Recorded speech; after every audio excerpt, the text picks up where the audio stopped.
We are going on with our series on complex numbers, and in this video we'll revise how to factor complex numbers.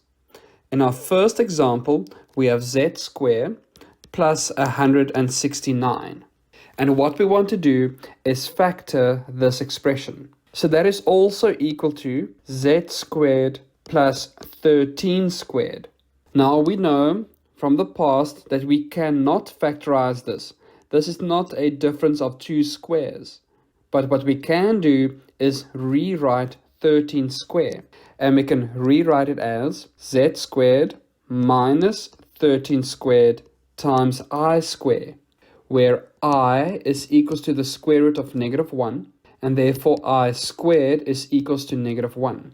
So if I multiply -13 squared with -1, that will lead back to positive 13 squared.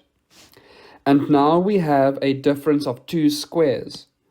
And we can easily factor that as z minus 13i times z plus 13i.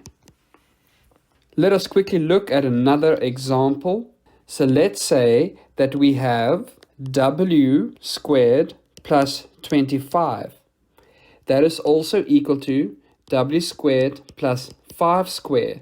But notice yet again, we cannot factor this expression because this is not a difference of two squares. So we can rewrite 5 squared as minus 5 squared times I squared, where I is the square root of -1, and therefore I squared is equals to -1. So I'm not making any changes in the value of 5 squared. I'm simply rewriting it in order to create a difference of two squares.